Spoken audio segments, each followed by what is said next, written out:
Conor Enright goes on a podcast with the Daily Hoosier, and he talks about Dere and DeVries, a lot of insight into his coaching style, and we'll break it all down for you, the interview on this episode.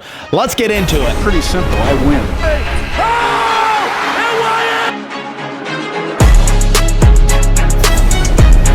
Hello, guys, and welcome to Indiana Sports Connection. I am your residential anchor, Aaron. Thank you guys so much for being part of this Hoosiers community and sticking with me. I know the videos have been few and far between since Indiana's season has ended, and there's just been, honestly, not a ton of stuff that I was like really thought I had like a great episode for, and I wanted to take some time off anyway. So for checking out the live videos, thank you so much for doing that. And if you're checking out this video today, thank you so much for doing that. We are almost to 3,000 subscribers, and we got a great episode for you today. We're going to talk about everything that Conor Enright. Tell me if you think this. Every time I hear that name, all I think about is George Costanza eating the donut out of the garbage, because that lady's name was Mrs. Enright.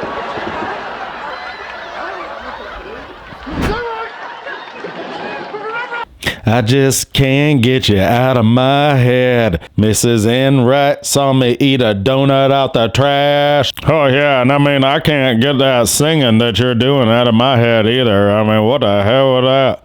All right, enough ridiculing me.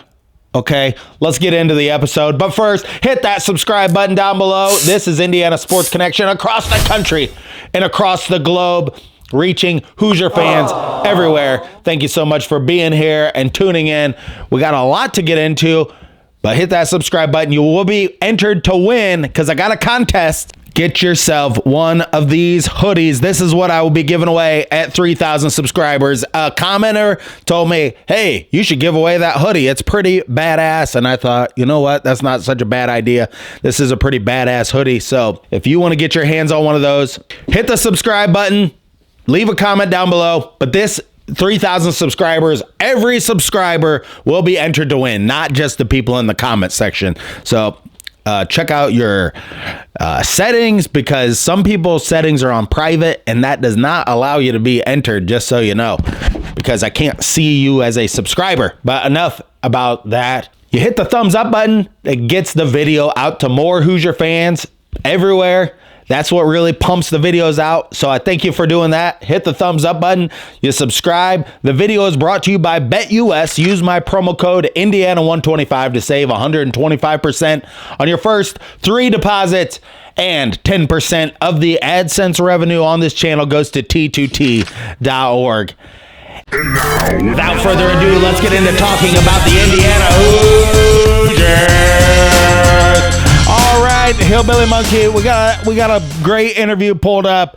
Mike Scheumann, and I've talked about a few of his articles. He's got some good articles out there on the Daily Hoosier. Check him out. I'll link the full thing. It's on YouTube, the full interview with Conor Enright. But there was a lot of great insight, and we're just going to get into the clips here right away, because of any person out there that's going to know Tucker DeVries and Darren DeVries, and this guy, and he reveals, you know, he was recruited by him when he was 15 without revealing too much. So this guy has known Darren DeVries for a long time.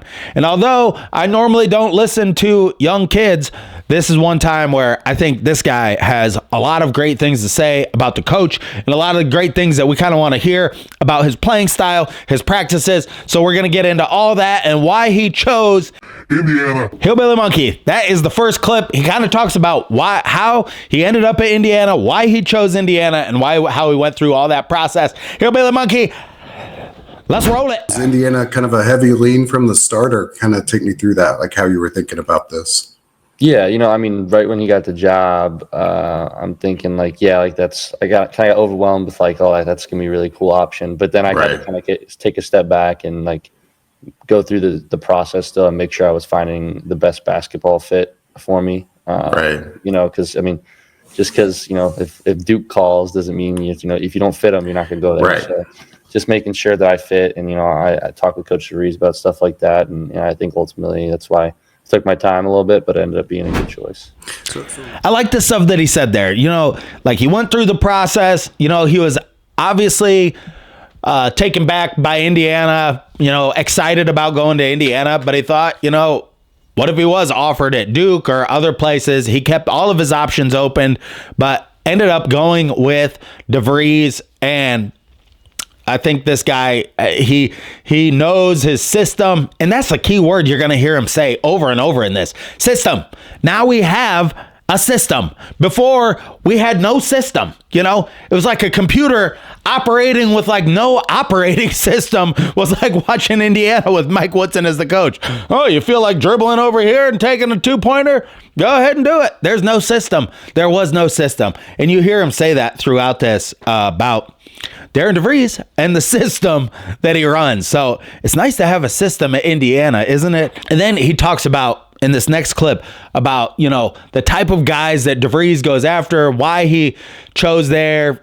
But yeah, he talks about how he fits into that mold of the kind of players that DeVries wants. And I'll just let him say it. Hillbilly Monkey, roll that clip of Conor Enright. Yeah, I think kind of like you said, I'm kind of that complete mold of how Coach DeVries, like his players play, which is really hard and really intense.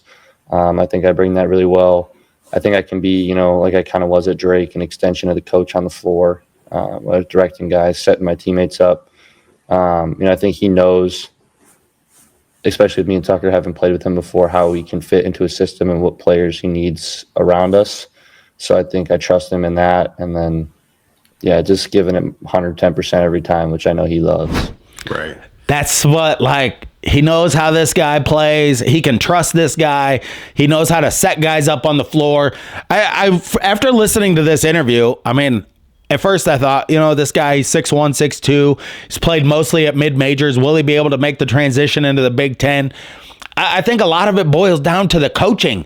You know, like we saw a guy like Miles Rice, who we thought had all these stars and had all this like upside, and without good coaching, he was just not the player that we thought he was going to be. Conor Enright fits into a system where being the coach on the floor, there you go. Like it's as much about just being smart out there sometimes as it is about just raw talent, jumping ability, and shooting ability. Let's get into the next clip. He talks about why he chose Indiana. And, you know, he sat there in Assembly Hall and they played a video of him, and we're just going to hear why he chose Indiana and all that went into that. Hillbilly Monkey, roll it. But yeah, right when I got there, I think sitting in an empty Assembly Hall and they played a video as well, like that kind of, it just got me from the start, like how special it was. Kind of envisioned myself playing there. So that was like really cool. And then, you know, talked with strength coach Ryan Horn, who I knew at Drake. So it was really good to, you know, have someone coming back from a shoulder injury that I know really well, has been through it before. So I trust that. And then, yeah, just kind of did a little tour around campus. My brother was actually our tour guide. So it was pretty funny, a little different than other visits. Yeah, for sure. But yeah, and then just tour the basketball stuff. But, you know, I think it was, I mean, Assembly Hall was like the main thing. I was just like, wow. Yeah, it's different. And that clip, it was good to hear, like, Ryan Horn, the new strength and conditioning coach, Darren DeVries brought this guy in. Darren DeVries putting a whole new roster together, including assistant coaches, strength and conditioning coaches. Tim Garl is gone, so he'll probably, him or the athletic director, I don't know who makes that hire, but everything is fresh. Everything is new this time around. So Darren DeVries is getting his system into place, and that is what we should all be excited about. We're going to see. And him, Conor Enright, coming off that shoulder surgery and being really proactive about, okay, like, I'm going to have to rehab.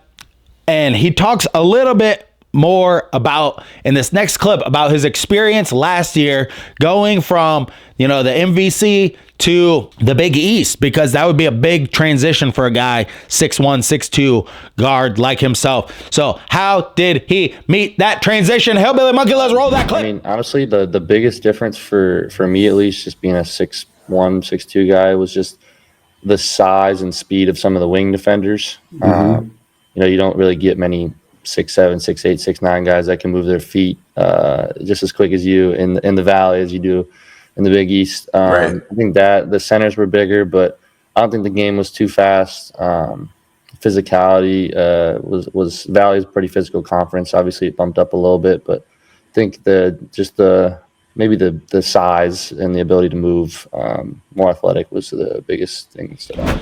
So this experience is good to hear. I mean, the Big East is, while it's not on the level of like the SEC or the Big 10 or the Big 12, the Big East is right there. I mean, they got some like St. John's and Marquette. I don't know all the teams in the Big East. I could name most of them, but not all of them. Villanova. I mean, those schools are really, really great, and they're focused on basketball schools. A lot of those schools have no football team, so they're like all basketball. A lot of great basketball in the Big East. I mean, I watched plenty of Butler games, and I'll tell you this: like the Big East is physical.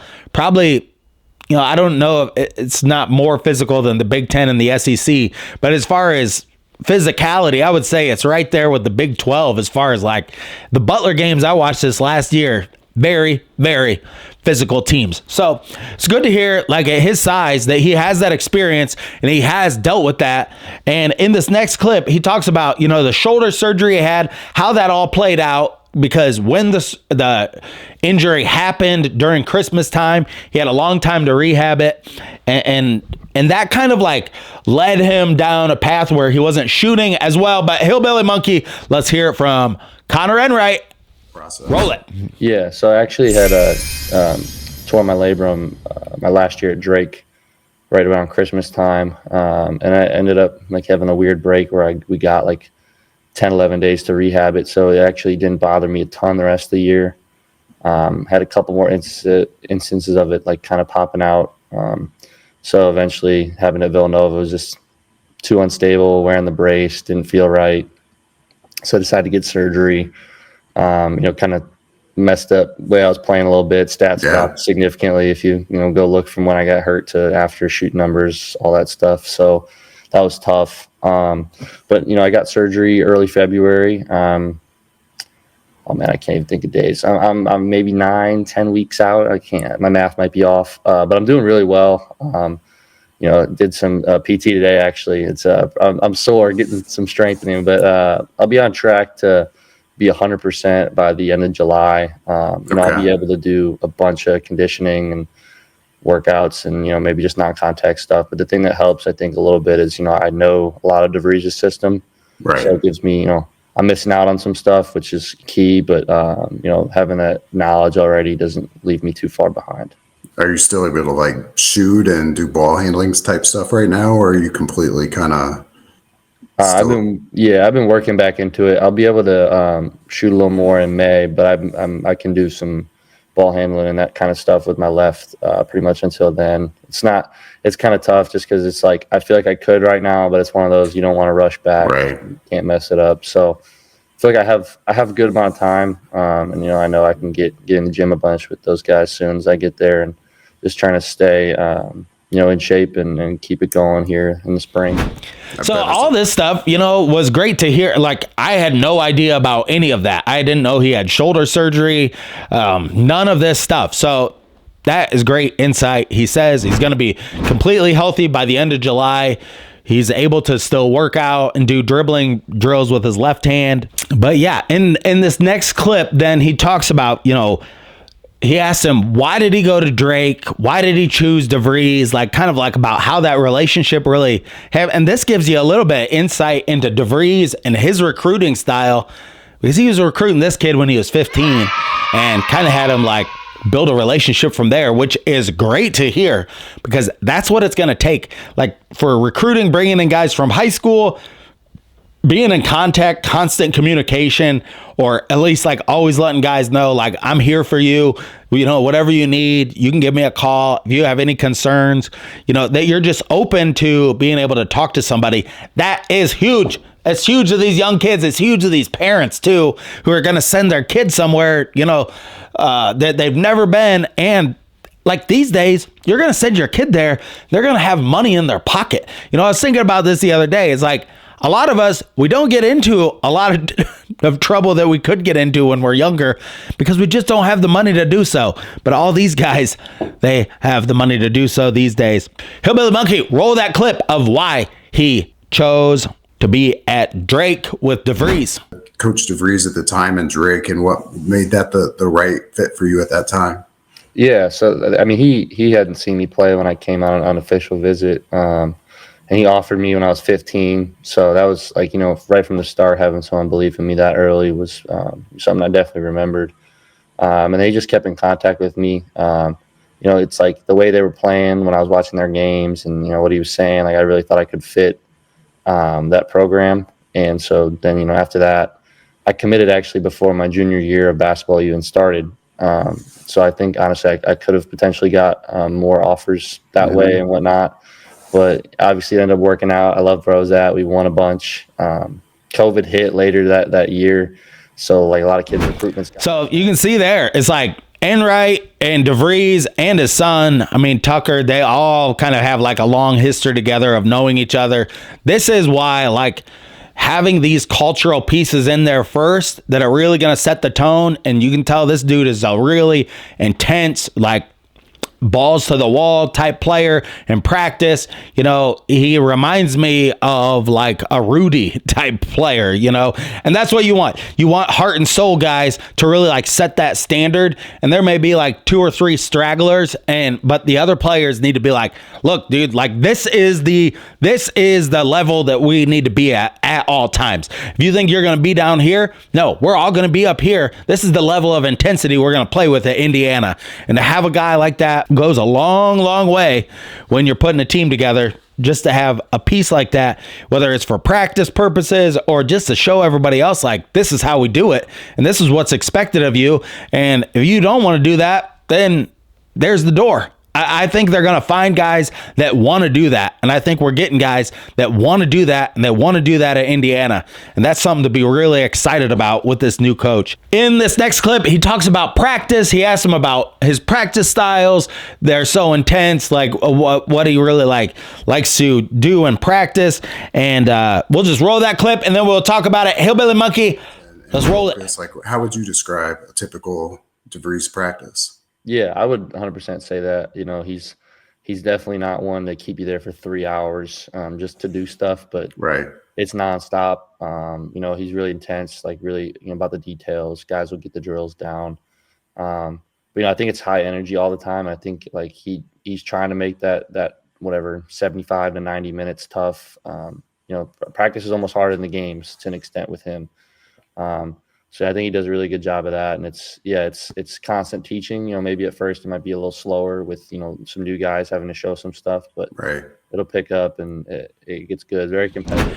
But yeah, there he said it. Like the practices are harder than the games. Like he doesn't know this, but people said that about Bob Knight his whole time. So just to say that out loud, it's like, yeah, the game days were like days off when Knight was the coach, and all the players thought like game day was a day off. The practices were intense from beginning to end. And some of the drills they ran, I don't know if these last teams ran drills or anything at all. I really don't see Mike Woodson being that type of guy who's going to make them run. I don't think NBA teams do that. I don't think NBA teams run like 4 corners is a drill that I know Bob Knight ran all the time, where an extra ball out there, you got 4 corners, you got 3 balls, and you always got to throw the ball to the person that doesn't have a ball. So there's always a ball moving, and then guys are running. After you pass, then you go to the next corner and to the next corner. It makes you read and react and read and react. I don't know if NBA teams do stuff like that,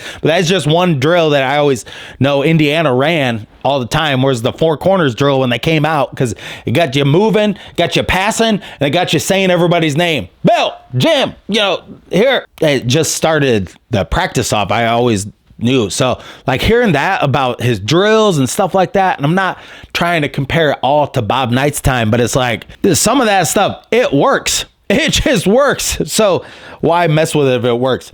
The next clip, he talks about like whether or not he's an old school toughness type of coach, or if he's a new school type of coach. What type of coach is he in practice, and this or that? And he talks about the time that if he snaps off on him or Tucker. Hillbilly Monkey, let's roll that clip and then we'll talk about it. Or old school, like where does he fit in that kind of spectrum of coaches, would you say? I think he's a little bit of both, I guess. Maybe he's a little more old school just because he's defensive toughness. but like, yeah, he's close with the guys too, but like he can turn it on and be pretty serious. So it's a little bit of both. He's got a good mix. I feel like that's kind of, what appeases to dudes. Because if you're one way far to one side, then, maybe certain guys don't like that. But I think he does a good job of being a little bit of both. Have you ever seen him snap?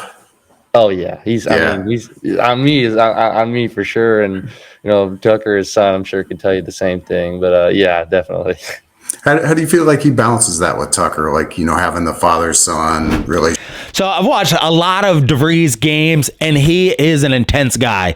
I mean, I think he really tries to like hold it back because he's got that Midwest, like, we're all Midwestern and same in Iowa, but he's got that conservative, Midwestern type of like way about him where he tries to not be like too much like flash and dash type character. But you can tell, you watch this guy coach these West Virginia games, he is intense, yelling at people. I mean, really demanding the best. And you can tell that's how he's going to be in practice. That's how he's going to be all the time. And that is how he's going to make Indiana into a winner.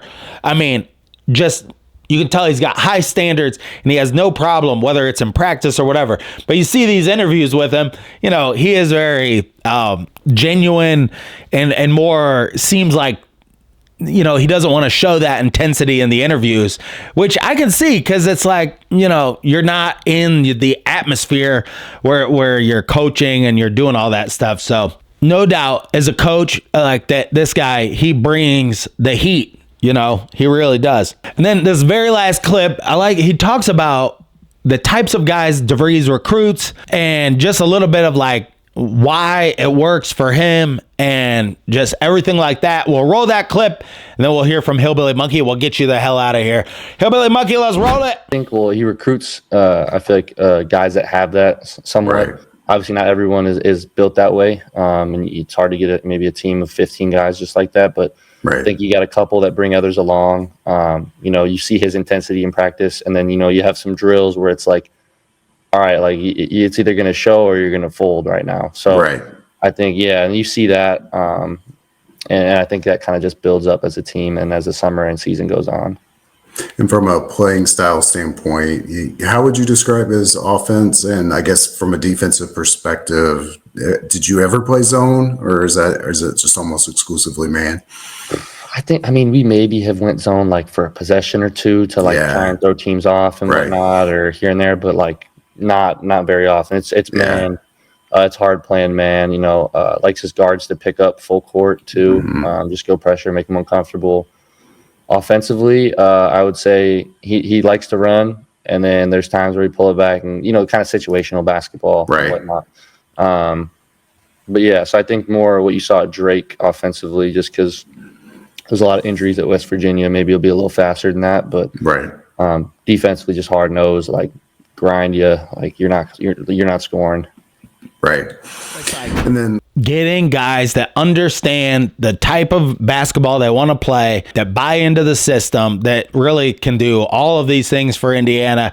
And like you said there, it's like it's hard to get 15 guys that are all going to be doing that. But it's like that's where if you have enough guys like that are bought into the system, they're either going to push those guys out and they're not going to want to be there, or they're going to hold them accountable and say, hey, no, like we're doing this drill. Like we got to like perfect this and keep going, like, and don't break down and think that basketball is about adversity and how do you handle adversity. All these teams that played this last weekend that won were behind at halftime. Okay, so the game comes down to just bare will. I mean, you saw Houston will their way to victory. And I would say, like, Houston, I don't think they had, like, a plethora of high talent guys. And neither did Florida. I mean, the 4- and 5-star players that were on those teams were few and far between of the teams. And of course, you got your Cooper Flags and you got your high, star recruits that can make a name somewhere.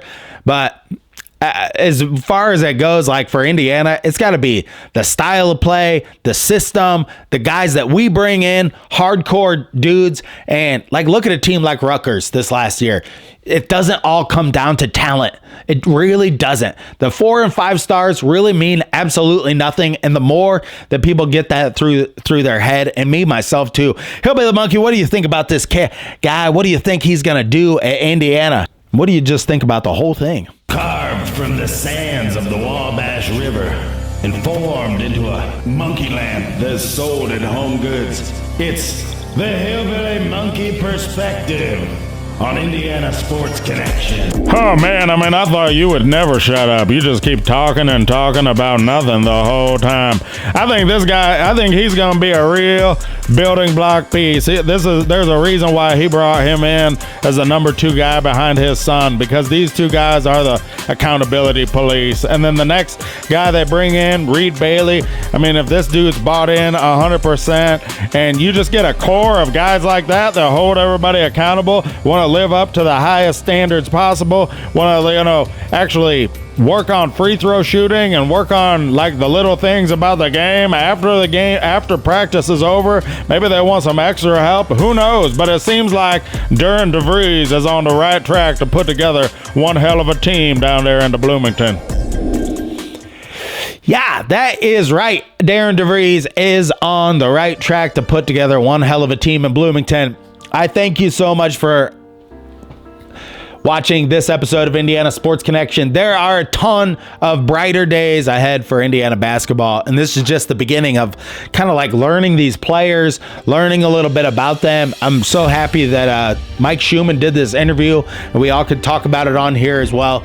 But a lot to be excited about. I really like the attitude and just the way that this kid carries himself. And he definitely could be a starter, or like he said, carve out a role on this team. Whatever it is, he's down to do it, and he's down to work hard and get it done. He had a redshirt year, so he's kind of an older senior, has a lot of experience playing basketball, and I think that's going to go a long way to helping this Indiana team this next season. So thank you so much for joining me on this episode of Indiana Sports Connection. Till next time, stay classy out there, Hoosier fans.